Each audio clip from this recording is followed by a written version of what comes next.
adversity. Right center! He times it again! Refuse to lose. 20 strikeouts! United we play. United we win. And goodbye, home run! All hits all the time. We are family. Max Scherzer, double-digit Ks. We're busting ours to kick yours. Fun to watch. Minus 15. Respect all, fear none. Into the upper deck. Intensity is not a curfew. Oh, mercy! 5, 4, 3, 2, 1.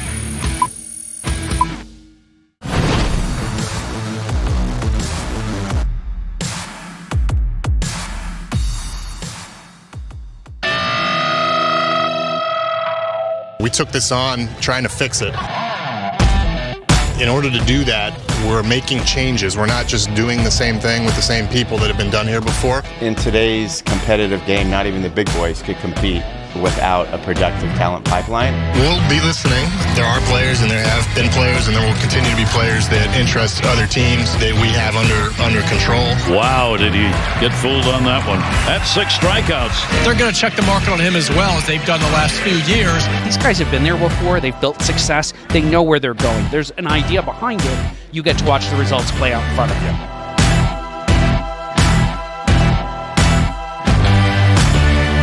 Day 2 of the winter meetings from San Diego, California, and now we start our show, MASN All Access, with Mike Elias, General Manager of the Baltimore Orioles. Mike, thanks for joining us. Yeah, how's it going, Paul? So this is your second winter meetings as a GM, very different from the first one. The first one you were still looking for a manager, of course. Do you like to be on this side? I know you're still making some hires here and there, looking for a bullpen coach and adding to your staff, but do you like being on the side of more player personnel as opposed to staffing? Yeah, it's a lot easier on me this year in terms of actually being able to focus on the work that a GM typically gets to focus on, and we have more people in place. They're helpful with hiring and attending meetings, and just having the manager search way out of the picture in and of itself has been a big load off for me this year. So we're doing a lot of work in terms of conversations and talking to teams and agents, and that's the way it should be. And does it help to now have Brandon Hyde in the room so that you can run stuff by him? Yeah, it's great. You get his opinion on it, you get his contacts, you get his perspective, and it's just another helping hand. Big announcement that you made yesterday was that Orioles fans will see Adley Rutschman in spring training. Don't know quite yet what capacity, but what was the reasoning behind that decision? Well, he's an advanced college catcher, and we want to start getting him exposed to the Major League coaching staff, to the players in the Major League team, and I think it's likely that in some way, shape, or form, we're going to have him spend some time at the Major League level during the early part of spring training before joining minor league camp. So it'll be good for him, it'll be good for us, and it's something that organizations typically do with high picks, especially those out of college. Yeah, and one guy who's closer to the big leagues would be Ryan Mountcastle. He bounced around a lot in AAA this year and played pretty well all over the field. Where would you say at this point his best defensive position would be? Well, that's been the thing with Ryan. We're trying to figure that out. He does have some versatility in terms of being able to play some third, being able to play some first, and now we're introducing him to the corner outfield. Which of those ultimately ends up being his full-time home is sort of TBD, and it's going to depend on the structure of our roster. It's going to depend on his development, but it's something that he's still working on so that we can find a home for his bat. And he certainly has proven that his bat can stay at that level as well. One other guy that obviously had some major league exposure this year is Richie Martin. Where do you expect him to play the bulk of the season? Because there are some things he can still work on, but he did show a lot of promise in this year. Yeah, I mean, he's in contention to start with the major league team. He's going to be able to help us at short, at second, and he's deserving of that opportunity, and he'll be in competition right out of camp to break with the team. The difference this year with his Rule 5 needs having been resolved last year is he's now able to be optioned to the minor leagues if we so choose. So if we feel that his bat is not ready, if he needs to go down for a stretch, we now have that option, whereas last year we were forced to keep him on the team all year long even when he was struggling. But he did a great job. He hit over 200, helped us out defensively, and we're really glad we have him in the organization. Exactly. So in terms of the offseason moves that you've already made, The big one being for trading Dylan Bundy, rather, for 4 players. One of those is Isaac Matson, who, of course, had some exposure to AAA, but the other 3 were lower level guys who had been drafted within the past 3 drafts. When you were in Houston, your biggest focus really was the draft. Do you feel like you are at an advantage because you spent so much time scouting these guys in recent drafts? I think maybe it makes me a little bit more comfortable knowing what we're getting out of a guy that was recently drafted, just having that feel for, a guy like Zach Peak. We had a scouting dossier on him. He was taken in the 6th round out of Winthrop. There's a lot to like about him, and we're comfortable with that body of work, even though he didn't go out and pitch that summer because the Angels don't have their recent draftees pitch just as part of their development process. So it gives us some confidence to go off of those evaluations and be bold with them. And a guy like Matson, who did get some exposure in AAA, as mentioned, do you see him having a chance to break camp with the team, or do you see him spending a lot of the year catching up in AAA? Yeah, we'll see. I mean, he's gonna compete. He had a great stint in AAA with the Angels. I think once you do that, you put yourself in consideration for playing in the big leagues. So I'm looking forward to seeing what he looks like in spring training. Not many of us have personally watched him pitch, and he's going to go right into the competition for a bullpen spot, no doubt. And, of course, you have mentioned the need for getting a veteran middle infielder, and you said yesterday you're looking at adding a couple different players to your starting pitching staff. Besides those 2 needs, is there anywhere else in the roster that you think you could really upgrade over the next couple months? Well, look, I mean, there's a lot of areas that our team can improve, but we want to be sure to keep providing opportunity for the young players that we feel like have a chance to be pieces here. And so we want to be careful not to block those guys and plop veterans in their way unnecessarily. That said, we have needs in the middle infield and in the starting rotation, specifically since we made the moves to trade VR and Bundy, that there is not much competition for, and we need some help. So those areas in particular, I think we're going to be bringing in people from the outside, but we don't want to block a DJ Stewart or a Santander who we feel like still needs to get some at-bats. And you've mentioned defense as a priority for that middle infield spot. Why specifically defense? Is it something that you think you want to help out the starting pitchers, help out the pitchers on the mound, help out the players around them? Why are you focusing in on defense for that middle infield spot? Yeah, because we want to help our young pitchers out, and when they do a good job and get a ground ball, we want it to be turned into an out as much as possible. It's part of their development. So we're going to be hopefully prioritizing the defensive side of the equation when we're seeking these guys, because to get one that's a great offensive player and defensive player, that's pretty slim pickings. And a guy who, of course, was outstanding for you this year was the most valuable Oriole on the team, Trey Mancini. He said he feels about how he felt at the trade deadline, felt pretty comfortable that he might be able to stay in Baltimore in the short term at least. Where do you see him? Do you think there's a above 50% chance, a good chance that he's with the club at the start of 2020? Well, we love him. And the fact that his heart is invested in our organization and our city is huge. But we also wouldn't be doing our jobs if we're not listening on our players, getting a feel for what their value is in the market. And we do that with everybody. But, he's somebody that is a big part of our team that should continue to get better, and we look forward to having him. Awesome. I don't want to keep you too long. You've got a busy stay here in San Diego at the winter meetings, your second winter meetings. I know you're seeing a lot of familiar faces as well. Is it good to catch up with some old pals? Absolutely, yeah. You run into people everywhere you go. It's nice. Awesome. Mike Elias, General Manager of the Baltimore Orioles, thank you so much for joining us. Thanks, Paul. Well, you heard Mike Elias talk about the Dylan Bundy trade to the Angels that brought back 4 right-handed pitchers. These are those 4 guys. Isaac Matson touched AAA this year after spending most of the year in AA, and then the rest of the 3 were drafted within the past 3 drafts.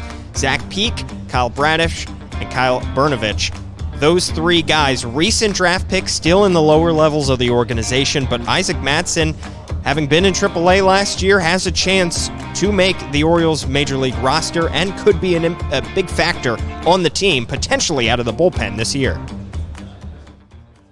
We continue our winter meetings coverage from San Diego, California, and now we bring in via FaceTime Isaac Matson, one of the 4 players acquired for Dylan Bundy in a trade with the Angels.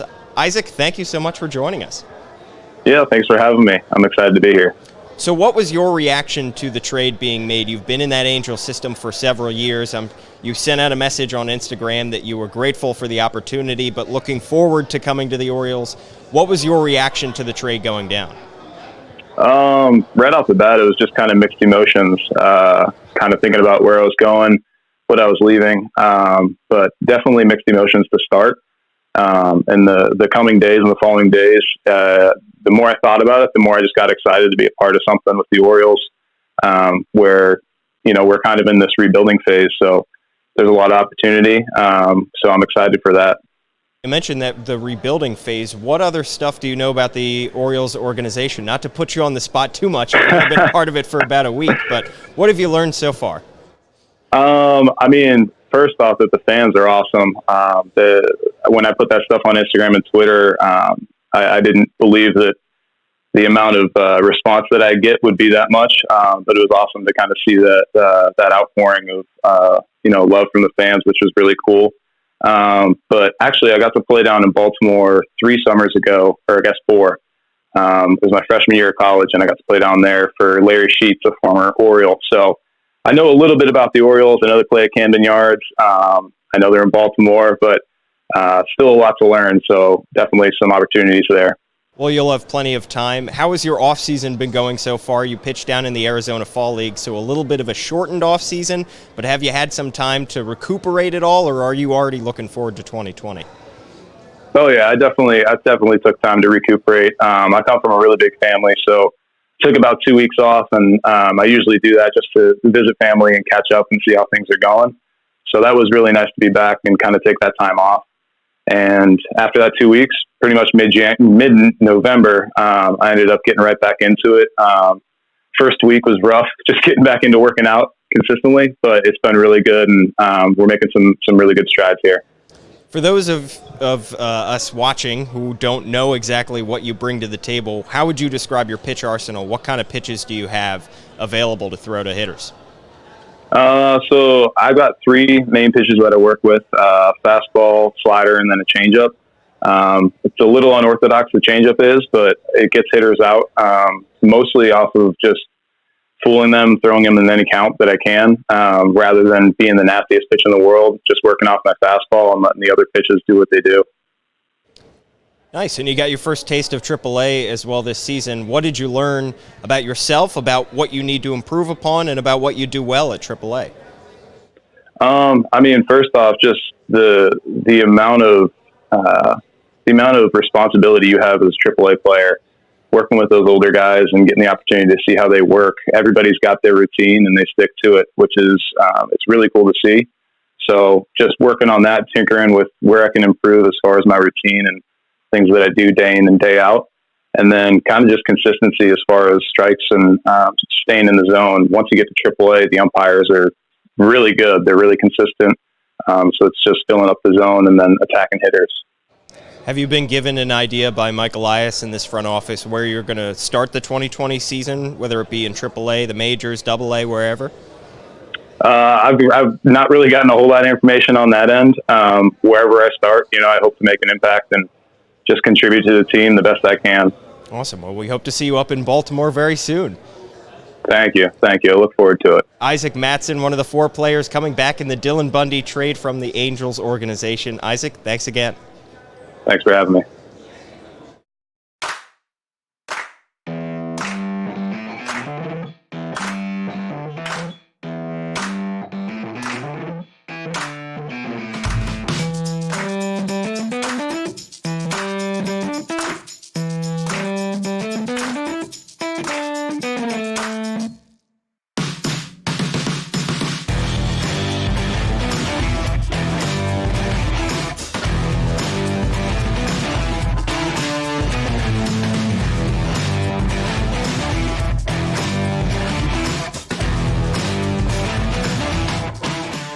Rolling along with our coverage here in San Diego, California at the winter meetings, and now we have Sig Mejdal, assistant GM for the Baltimore Orioles. Thank you so much for joining us. Happy to be here, Paul. So I did a little background research. I read Astro Ball by Ben Reiter, and I discovered in that book that you were a blackjack dealer way back in the day. Last year's winter meetings was in Las Vegas. Did you get a chance to hit up the blackjack tables? You know, I didn't. I saw the blackjack tables, but I think they were all $20 minimums, and I know how quickly you could drop $200, and I don't have $200 of fun. I mean, I could lose slower than most, but the end result is probably the same. Well, I feel like you have a little bit of an advantage, having gone through the game so many times and seeing everybody win and lose on both sides. Yeah, I've also noticed the size of the hotel. That's coming from the blackjack table. Yeah, that's fair. So in terms of analytics, which of course is your specialty, the Rule 5 draft is around the corner. That's the pertinent stuff for winter meetings. Do you have any idea of where you'll go with that second overall pick? Last year, of course, you went with Richie Martin with the first overall pick. Now you have a team that could make a pick ahead of you. Do you have an idea of where you're going to be on Thursday? Yeah, I mean, it's dynamic. I mean, with Mike, Elias, and the rest of the group, we're meeting every day. We have our likely candidates, but it's still dynamic, and probably till Wednesday night it'll still be in discussions. Do you have an idea of whether it'll be position player, pitcher? Obviously, this organization has added a ton of pitchers over the past couple weeks and months. Yeah, I mean, I think at the end of the day, you're interested in adding value, and whether it's coming in the top half of the inning from a pitcher or the bottom half from a hitter, it's irrelevant. That's fair. Now, of course, in Houston, you had what was dubbed a nerd cave, which is, of course, it doesn't sound great, but it sounded like a great work environment. Basically, a place where a lot of the analysts could talk shop and look at players and evaluate them. Have you built something like that in Baltimore, or do you have that group of trusted analysts that you can go to? Yeah, we do. And I know that was something Ben Ryder described, but there was nothing cave-like about it. It was a collaborative workspace, and so we have the collaborative workspace now with our new hires and the interns, and so it's a great space. It doesn't look anything like a cave. Gotcha. And working under Mike Elias, this is your second year with him, but your work with him goes back several years. How has that relationship with Mike grown and developed over the years? Yeah, it goes back, I think, maybe 12 or 13 years. So his first job in baseball was an area scout with the St. Louis Cardinals, and I was involved with the analytics at the draft. And so he was definitely this very intelligent, open-minded scout, asking the right questions and keeping me busy with suggestions for the model. And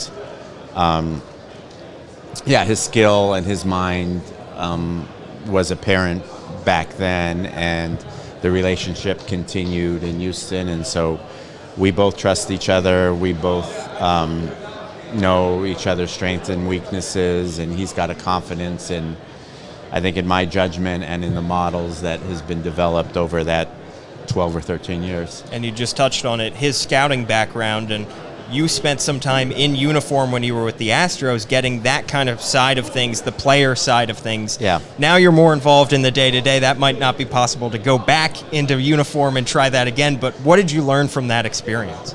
No, I learned a ton. I mean, first of all, it was just a wonderful life experience. I hadn't worn a uniform since Little League, and I didn't think that was going to be a potential future of mine. So that was a wonderful experience from a personal standpoint. But we learned a lot. Working for Jeff Luhnow and with Mike Elias, a lot of your lunchtime discussions are like, what about this? Why don't we do this? And we're front office persons. Like, it's impossible to appreciate exactly like what it's like to be in the minor leagues, the time constraints with the coaches, with the players, the logistics, the food, the hotels, all that sort of thing. Like, we have an idea, but there's nothing like being there every day to get a real understanding of those constraints. And I think that was the biggest takeaway. And another thing that was brought up in the book that I think is interesting is the idea of chemistry and a veteran presence, and how that can't really be calculated at this point. But do you still see that value on a team, for especially a team that's in contention, having somebody who is a veteran, somebody who can help mentor younger players in the locker room to help the other guys? Yeah, undoubtedly. I think it'd be foolish to think because we can't measure it that it doesn't matter. And it matters whether you're the division favorite or not. And so I think it's definitely something that Brandon Hyde and Elias are aware of, and while we can't quantify it or can't actually predict it as well as one would hope, that it's nevertheless something that's on all of our minds. And of course, this Orioles team is a younger team in terms of the rest of Major League Baseball. Do you find that younger players have more of a growth mindset, or more open to embracing analytics as opposed to older players, just because the younger players grew up with a lot of this stuff? Yeah, it's true. Like, if you asked me that a decade ago, I would have said no, or I would have said I don't know. But especially as you brought up, spending the summer with the players in the New York Penn League and seeing how they react and how they accept new technologies, new presentations of the data, it's like nothing I've seen before. Like, they are cocked and ready for this information, and especially as baseball changes and many of their colleagues who have gone to other teams have it and have anecdotes of success, they're not only open for it, they're asking, like, well, where is it? Can I have it? That's encouraging, I'm sure, from your perspective. And of course, in the Orioles system, so many prospects in the Orioles system had great years. It seemed like just about everybody in that top 30 or top 50 or whatever it was took a step up this year.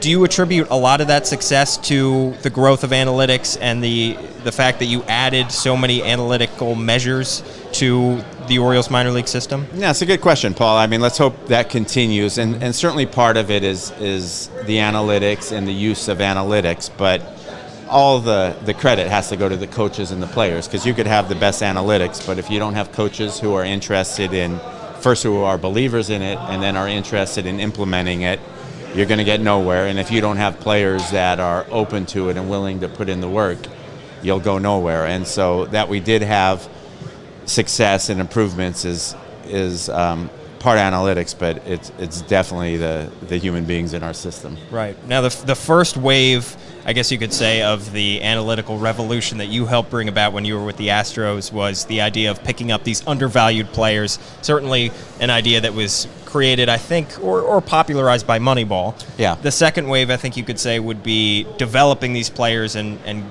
using analytics to better these players and raise ceilings that you didn't think could be raised. Do you think that there is a third wave that's on the horizon, another breakthrough that is about to happen in terms of analytics in baseball?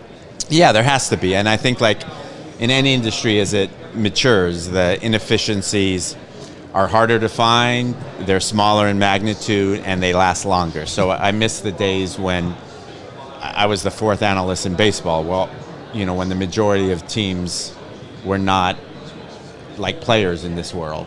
With close to 400 analysts, those days are long gone, and these are smart people, and as we speak, they're spending their time looking for the next wave, if you will, as are we. And so it's out there. It's probably going to be smaller in magnitude. It's going to last a shorter amount of time, but we're looking as hard as anybody for it, and we're positioning ourselves as well as we can to take advantage of it. And I'm sure if you knew it, you wouldn't tell us on camera. Yeah, no, I couldn't do that.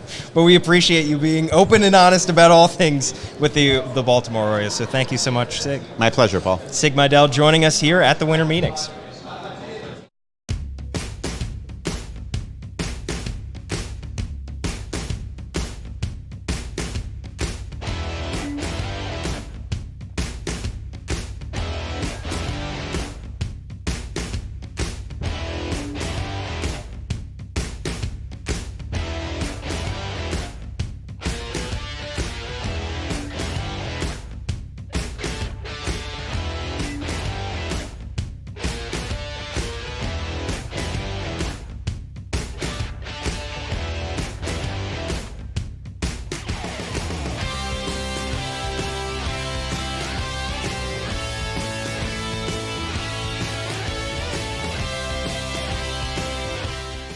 That does it for our coverage of Day 2 of the winter meetings at the Manchester Grand Hyatt in San Diego, California. But we will be back tomorrow, same place, same time, 8:30. Thank you to Bobby Blanco and A.B. Jennings behind the scenes. I'm Paul Mancano. We'll see you then.